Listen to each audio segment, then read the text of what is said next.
દોસ્તો નમસ્કાર। આજે હું લઈને આવ્યો છું માહિતી પ્રક્રિયા અને પુનઃપ્રાપ્તિ। દોસ્તો, માહિતીની પ્રક્રિયા કેવી રીતે થાય છે અને એ પ્રક્રિયામાંથી બહાર નીકળીને એ માહિતીની library centre, information centre, documentation centre અથવા તો ક્લિનિંગ હાઉસ વગેરેમાંથી માહિતી કેવી રીતે બહાર કાઢવી એની વાત કરીશું।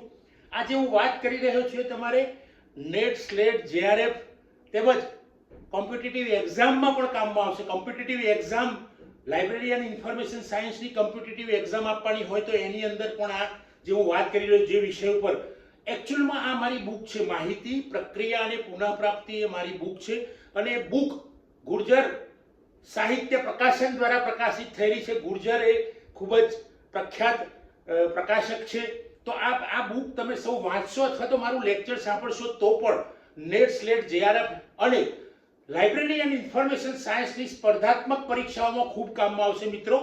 એમાં પ્રકરણો જુદા જુદા છે, સરસ રસપ્રદ પ્રકરણો છે, એને સરળ ભાષામાં લખવામાં આવે છે, ગુજરાતીમાં એને સરસ રીતે ઢાળવામાં આવે છે। પહેલું પ્રકરણ છે માહિતી સંગ્રહ, તેની વિભાવના, પુનઃપ્રાપ્તિ અને પુનઃપ્રાપ્તિના સાધનો।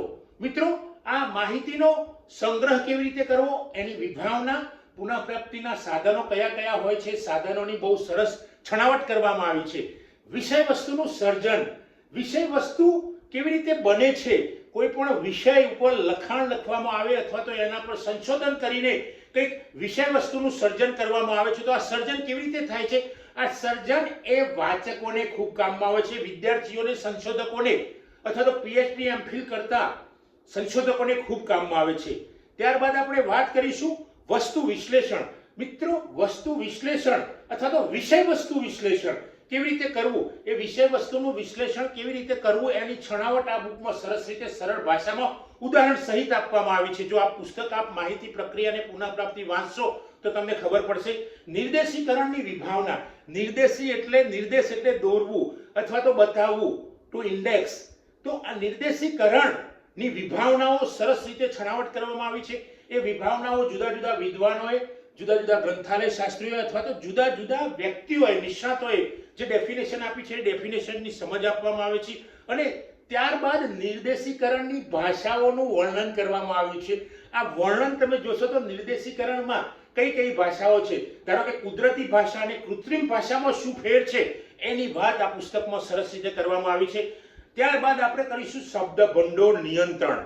પહેલા તો શબ્દ ભંડોળ એટલે શું? જ્ઞાનનો ભંડોળ, એને થિસોરસ પણ કહેવાય। થિસોરસ પછી થિસોરી પણ આપણે એનો શબ્દ ઉપયોગ કરી શકીએ છીએ। તો મિત્રો, આ થિસોરસ એ અને ડિક્શનરી એ બેમાં ફેર છે। શું ફેર છે તો એ તમે આમાં જોશો શબ્દ ભંડોળમાં અથવા તો તમે થિસોરસમાં જોશો। આ પ્રકરણમાં સરસ રીતે એની છણાવટ કરવામાં આવી છે। જુદી જુદી થિસોરી અથવા તો થિસોરસના ઉદાહરણો આપવામાં આવ્યા છે અને કેવી રીતે એની છણાવટ કરવામાં આવી છે એ તમને જાણકારી મળશે। એના શબ્દો, એના સંબંધ શું છે એક શબ્દને બીજા શબ્દ સાથે, તો એની પણ વાત કરવામાં આવી છે। ધારો કે આપણે વાત કરીશું તો સાયકલ, તો સાયકલની સાથે જોડાયેલું વ્હીલ, સ્ટીયરિંગ, સાયકલનું કેરિયર, તો આ બધા શબ્દો સાયકલ રિલેટેડ છે તો એ શબ્દો સાથે આપવામાં આવ્યા છે। તો આ શબ્દ ભંડોળ અથવા તો જ્ઞાનનો ભંડાર તમે વાંચશો, જ્ઞાનનો ભંડોળ વાંચશો તો તમને ખબર પડશે। આઈએસબીડી, ઇન્ટરનેશનલ સ્ટાન્ડર્ડ બિબ્લિયોગ્રાફી ડિસ્ક્રિપ્શન। મિત્રો, આ ઇન્ટરનેશનલ સ્ટાન્ડર્ડ બિબ્લિયોગ્રાફી એટલે તમે ભારતના કોઈ ગામમાં લાઇબ્રેરી ચાલતી હોય અથવા તો અમેરિકાના કોઈ પરામાં, કોઈ હેમ્લેટમાં કોઈ જગ્યાએ કોઈ લાઇબ્રેરી ચાલતી હોય તો આ બંને જગ્યાએ એક જ રીતે ડિસ્ક્રિપ્શન થશે। પુસ્તકની બિબ્લિયોગ્રાફિક માહિતીની એક જ રીતે ડિસ્ક્રિપ્શન થશે।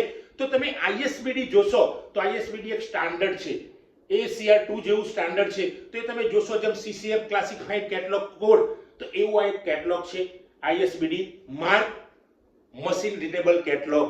મિત્રો, આજના આધુનિક યુગમાં જે કેટલોગ કાર્ડ આવતા હતા એ ધીમે ધીમે એ કાળગ્રસ્ત થયા છે, એબ્સોલેશન્સ થયા છે।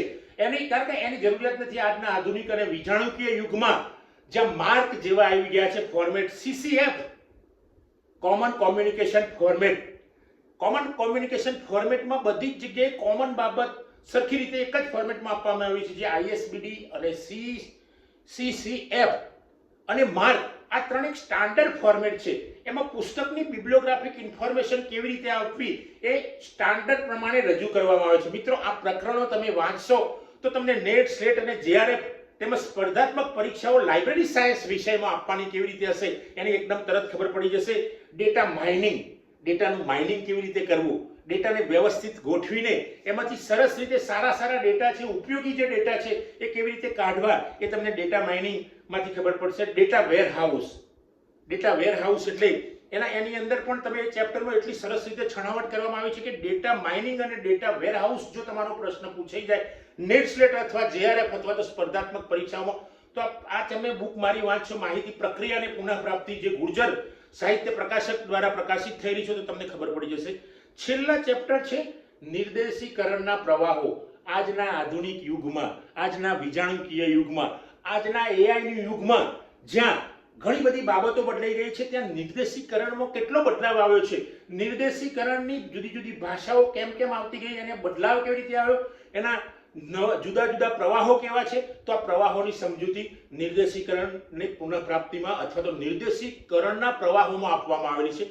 મિત્રો, જો આપ અમારો વિડીયો જોશો અને વિડીયો જોયા બાદ મારું પુસ્તક માહિતી પ્રક્રિયા અને પુનઃપ્રાપ્તિ વાંચશો, એ ઘણી બધી લાઇબ્રેરીમાં તમને જોવા મળશે અને એ સિવાય પણ તમે ગુર્જર સાહિત્ય પ્રકાશનમાં પણ સંપર્ક કરીને આ પુસ્તક મેળવી શકો છો. ખૂબ જ સરસ છે. લાઇબ્રેરી અને ઇન્ફોર્મેશન સાયન્સમાં સ્પર્ધાત્મક પરીક્ષાઓમાં આ પુસ્તક ખૂબ જ ઉપયોગી થશે, એમાં કોઈ શંકાને સ્થાન નથી. મિત્રો, જો આપ સૌને આ મારો વિડીયો પસંદ આવ્યો હોય તો એને શેર કરો, લાઈક કરો અને જો મારી